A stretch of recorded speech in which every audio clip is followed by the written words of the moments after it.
Hello friends, welcome back to our YouTube channel. I am Ashwini Garg on behalf of Suraj Senior Secondary School. Today I will teach you the topic of the class 11. The subject is business study and the topic of our class is the form of the public enterprise. In our previous class I already discussed with you there are three forms of the public enterprise: departmental undertaking, statutory corporation and government company. Departmental undertaking का means it refers to that form of the public enterprise under the control of the government, a part of the government, under the ownership, under the control of the ministry concerned. Departmental undertaking क्या है? एक ऐसी form है public enterprise की which is run as a part of the government department. जो government department के part के according उसको रन किया जाएगा और उस पर किसका कंट्रोल होगा? Under the control of the ministry concern. Ministry concern जो है उसको कंट्रोल करेगी. सेकेंड वन जो आज हम डिस्कस करने वाले हैं वो आपका स्टैट्यूटरी कॉर्पोरेशन, इसको पब्लिक कॉर्पोरेशन भी बोलते हैं. ये एक ऐसी फॉर्म है पब्लिक एंटरप्राइज की जिसको एक पर्टिकुलर पार्लियामेंट एक्ट या state act of the parliament या लेजिस्लेटिव ऑफ द पार्लियामेंट उसके अकॉर्डिंग इसको क्रिएट किया जाता है और इसके अंदर जो भी आपकी ओनरशिप है, वर्क है, फंडिंग है, वो सारी गवर्नमेंट करेगी. लेकिन इसके अंदर जो भी आपके एम्प्लॉइज अपॉइंट किए जाते हैं वो गवर्नमेंट के एम्प्लॉइज नहीं होंगे, like as the departmental undertaking. Now third one is the government company. Government company आपकी एक ऐसी फॉर्म है पब्लिक एंटरप्राइज की जिसके अंदर आपकी जो ओनरशिप है more than 51% of the paid up capital वो किसके हाथ में होगी? गवर्नमेंट के हाथ में होगी, स्टेट गवर्नमेंट के पास होगी या फिर आपकी सेंट्रल गवर्नमेंट, या फिर ये कह सकते हो ज्वाइंटली होगी, पार्सली सेंट्रल गवर्नमेंट के पास और पार्सली जो है स्टेट गवर्नमेंट के पास. Now the second part I will discuss with you. The first part departmental undertaking in detail I explain in our previous video. Today I discuss the second form of the public enterprise, statutory corporation. Statutory corporation को हम public corporation भी बोलते हैं. इसका second name है public corporation. It refers to that enterprise which is created by a special act of parliament. ये एक ऐसी एंटरप्राइज है जिसको हम एक स्पेशल एक्ट जो पार्लियामेंट है उसके अकॉर्डिंग इसको क्रिएट किया जाएगा और स्टेट लेजिस्लेचर और जो भी आपकी स्टेट लेजिस्लेचर है उसके अकॉर्डिंग हम इसको क्या करेंगे? क्रिएट करेंगे. कहने का मतलब जो भी आपका पार्लियामेंट एक्ट है, स्टेट गवर्नमेंट या स्टेट एक्ट, उसके अकॉर्डिंग या जो भी आपकी स्टेट लेजिस्लेचर है उसके अकॉर्डिंग आपकी जो है ये पर्टिकुलर कॉर्पोरेशन जो है वो स्टार्ट की जाएगी. इसमें किसी टाइप का कोई डिपार्टमेंट नहीं होगा.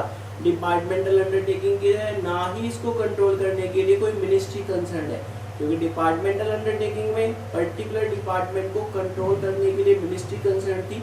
यहाँ ऐसा कुछ नहीं है. यहाँ पर ये जो पर्टिकुलर फॉर्म है पब्लिक एंटरप्राइज की ये एक स्पेशल एक्ट है पार्लियामेंट का, उसके अकॉर्डिंग क्रिएट होगी और स्टेट लेजिस्लेचर के अकॉर्डिंग क्रिएट होगी. इसके एग्जाम्पल की फॉर्म में आप LIC life insurance corporation of India और आप इसके अंदर food corporation of India FCI इनको इंक्लूड कर सकते हो. Life insurance corporation of India भी एक पर्टिकुलर स्पेशल एक्ट है आपका 1956 उसके अकॉर्डिंग क्रिएट की जाती है. ऐसी फूड कॉर्पोरेशन ऑफ इंडिया है वो 1948 के अकॉर्डिंग. तो एक स्पेशल एक्ट और स्टेट लेजिस्लेचर के अकॉर्डिंग जो भी आपका पब्लिक एंटरप्राइज क्रिएट किया जाता है उसको स्टैट्यूटरी कॉर्पोरेशन या फिर हम पब्लिक कॉर्पोरेशन का नाम देंगे. अब बात आती है utility of the public corporation. Public corporation कहाँ पर आपका यूटिलिटी है, कहाँ पर जो है ये बेनिफिशियल है, कहाँ हमें पब्लिक कॉर्पोरेशन को रखना चाहिए. डिपार्टमेंटल अंडरटेकिंग की यूटिलिटी हमने प्रीवियस वीडियो में डिस्कस की थी. अब हम ये देखेंगे कि पब्लिक एंटरप्राइज की जो पब्लिक फॉर्म है पब्लिक कॉर्पोरेशन वो कहाँ पर सुटेबल है. मेरा huge amount of capital is needed, जहाँ पर बहुत ज्यादा पैसे की रिक्वायरमेंट हो, क्योंकि इसमें जो फंडिंग है वो सिर्फ गवर्नमेंट से ही नहीं, आप जनरल पब्लिक से भी पैसा ले सकते हो, अलाउड है. तो इसमें आपको अगर कोई भी ऐसी फॉर्म स्टार्ट करनी है जिसमें फंड बहुत ज्यादा चाहिए और गवर्नमेंट की ओनरशिप चाहिए तो वहां पर पब्लिक कॉर्पोरेशन बेस्ट है. Where public welfare is the top priority और साथ ही साथ वहां पर भी ये सुटेबल होगी जहां पर आपके पब्लिक वेलफेयर को कहाँ किस पर रखा गया? टॉप प्रायोरिटी पर. कहने का मतलब आपका एक ऐसी फॉर्म जहां पर पब्लिक वेलफेयर टॉप प्रायोरिटी पर है, किसी भी टाइप से प्रॉफिट को कंसीडर नहीं किया जाता, चाहे लॉस भी हो जाए लेकिन पब्लिक का वेलफेयर जरूर होगा. वहां पर आपकी जो फॉर्म ऑफ पब्लिक एंटरप्राइज की सेकंड फॉर्म है स्टैट्यूटरी कॉर्पोरेशन, वहां सुटेबल होगी. और जहां पर हमें लार्ज अमाउंट ऑफ कैपिटल चाहिए इसके बाद हम फीचर्स ऑफ पब्लिक कॉर्पोरेशन को डिस्कस करेंगे। फीचर्स बिल्कुल सेम है आपकी जो डिपार्टमेंटल अंडरटेकिंग में आई थी, फॉर्मेशन, ओनरशिप, मैनेजमेंट, फाइनेंसिंग, इसके अलावा और भी है, but we already discussed about the four feature. इनकी एक्सप्लेनेशन में थोड़ा चेंजमेंट है, अदरवाइज आपकी जो ये फीचर्स है ये कंप्लीट हेडमेट जो है इनके क्या रहेंगे, सेम रहेंगे। The feature of the public corporation, public corporation की जो आपकी फीचर है वो क्या है?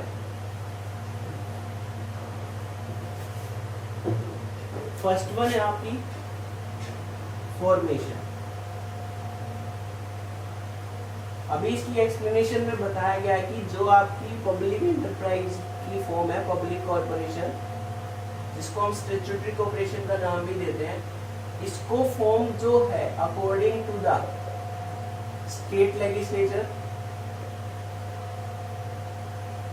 या any act passed by the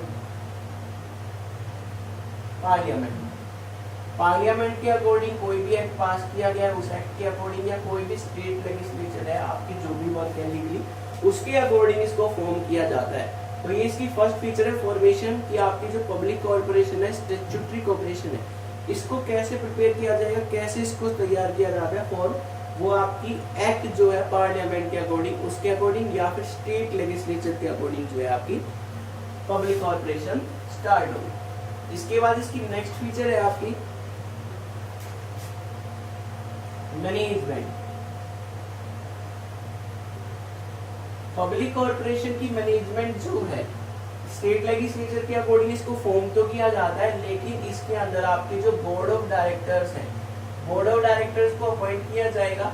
ये बोर्ड ऑफ डायरेक्टर्स जो हैं पूरी तरह से बीओडी बोला जाता है शॉर्ट फॉर्म में, बोर्ड ऑफ डायरेक्टर कंप्लीटली जो पब्लिक कॉर्पोरेशन है उस पब्लिक कॉर्पोरेशन को अच्छे से कंट्रोल करेंगे। सारा वर्क कंट्रोल करने का किसके पास, किसको हैंड ओवर किया जाता है? Board of the director. In board of director को अपॉइंट करने का काम कौन करती है? गवर्नमेंट, क्योंकि पर्टिकुलर गवर्नमेंट हर प्लेस पर अवेलेबल नहीं हो सकती, इसलिए इस पर्टिकुलर पब्लिक सेक्टर की बिजनेस को कंट्रोल करने के लिए गवर्नमेंट अपने भी यहाँ पर बोर्ड ऑफ डायरेक्टर्स को अपॉइंट करेगी। बट ये जो पर्टिकुलर एम्प्लॉइज हैं ये गवर्नमेंट एम्प्लॉइज नहीं होंगे, like as the departmental undertaking. Third one is ownership. Ownership की बात की जाए तो इस पे जो ओनरशिप है वो गवर्नमेंट की ही होगी, like as a departmental undertaking, उस पे भी आपकी गवर्नमेंट की ओनरशिप होती है। और यहाँ पर पब्लिक सेक्टर में पब्लिक एंटरप्राइज की सेकंड फॉर्म पब्लिक कॉर्पोरेशन में भी आपकी जो ओनरशिप है वो कंप्लीटली गवर्नमेंट की होगी ओनरशिप, क्योंकि ये पब्लिक वेलफेयर के लिए वर्क करती है। पब्लिक वेलफेयर टॉप प्रायोरिटी पर है, इसलिए प्राइवेट सेक्टर को इसके अंदर किसी भी एंगल से इन्वॉल्व नहीं किया जाएगा, क्योंकि जहां भी प्राइवेट सेक्टर आ जाता है वहां कुछ ना कुछ मोटिव प्रॉफिट अर्न करना है। लेकिन इसका जो मेन मोटिव है वो सिर्फ टॉप प्रायोरिटी पर किसको रखना है? पब्लिक वेलफेयर को। और जहां पर आपकी टॉप प्रायोरिटी पर पब्लिक वेलफेयर आ जाए वहां पर जो है ओनरशिप पूरी तरीके से किसकी होगी? गवर्नमेंट की। इंडिविजुअल पर्सन की कोई भी इसमें इन्वॉल्वमेंट नहीं होगी, मीन्स प्राइवेट सेक्टर की ओनरशिप इसमें नहीं होगी। Last one is financing. Financing की बात की जाए तो मैनेजमेंट का काम है, ओनरशिप का काम है, वो किसके कंट्रोल में होता है? गवर्नमेंट के कंट्रोल में। तो जितना भी फंड चाहिए पर्टिकुलर पब्लिक कॉर्पोरेशन को वर्क करने के लिए, स्टैट्यूटरी कॉर्पोरेशन को रन करने के लिए, वो आपकी गवर्नमेंट प्रोवाइड करेगी। स्टेट गवर्नमेंट, सेंट्रल गवर्नमेंट अपने लेवल पर फंड प्रोवाइड करेगी। इसके साथ साथ इसमें एक फैसिलिटी और है जो डिपार्टमेंटल अंडरटेकिंग में नहीं है, कि अगर कभी भी पब्लिक कॉर्पोरेशन को फंड चाहिए तो वो जनरल पब्लिक से पैसा उधार ले सकते हैं in the form of the public deposit, means loan लिया जा सकता है इसमें पब्लिक डिपॉजिट से, पब्लिक से। तो आपकी जो फाइनेंसिंग है डिपार्टमेंटल अंडरटेकिंग में जो फाइनेंसिंग थी वो सिर्फ गवर्नमेंट के थ्रू थी। जनरल पब्लिक से आप मनी जो है लोन या फॉर्म के तौर पर नहीं ले सकते। लेकिन फाइनेंसिंग अगर पब्लिक कॉर्पोरेशन की बात की जाए तो पब्लिक कॉर्पोरेशन में जो आपकी मनी है वो गवर्नमेंट से भी ली जा सकती है और साथ ही साथ आप जनरल पब्लिक से भी मनी ले सकते हो। तो आज हमने डिस्कस किया पब्लिक कॉर्पोरेशन। पब्लिक कॉर्पोरेशन एक ऐसी फॉर्म है पब्लिक सेक्टर की जो एक पर्टिकुलर स्टेट लेजिस्लेचर या कोई भी एक्ट जो पार्लियामेंट की वजह से बना है उसकी वजह से ये आपका जो है एग्जिस्टेंस में आएगा। और आपके जो एक पर्टिकुलर एग्जांपल है life insurance corporation of India 1956, और भी बहुत एग्जांपल है फूड कॉर्पोरेशन ऑफ इंडिया 1948। उसके साथ यूटिलिटी के बारे में बताया था कि पब्लिक कॉर्पोरेशन कहाँ पर यूटिलिटी है। पब्लिक कॉर्पोरेशन वहां पर सुटेबल है जहां पर पब्लिक वेलफेयर को टॉप प्रायोरिटी पर रखा जाए और साथ ही साथ हमें लार्ज अमाउंट में कैपिटल चाहिए। फीचर्स के बारे में डिस्कस किया था। फॉर्मेशन की आपकी जो स्टेट लेजिस्लेचर के अकॉर्डिंग एक्ट के अकॉर्डिंग फॉर्म होगी।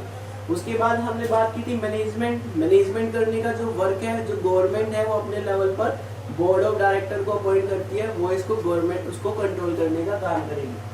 ओनरशिप इस पर पूरी तरह से गवर्नमेंट की रहेगी, प्राइवेट सेक्टर की कोई इन्वॉल्वमेंट नहीं है, इंडिविजुअल पर्सन की कोई ओनरशिप नहीं है, ownership only and only of the government. Financing की बात की जाएगी, जो भी फंड चाहिए, मनी चाहिए, वो सारी मनी सारा फंड गवर्नमेंट से मिलेगा, लेकिन साथ ही साथ इसमें फंड लार्ज अमाउंट में चाहिए, इसलिए जनरल पब्लिक से भी आप जो है डिपॉजिट ले सकते हो, उधार ले सकते हो as a loan. Today I discuss with you the second form of the public enterprise, public corporation and its utility and the features. I hope it's clear to you. Thanks. Have a nice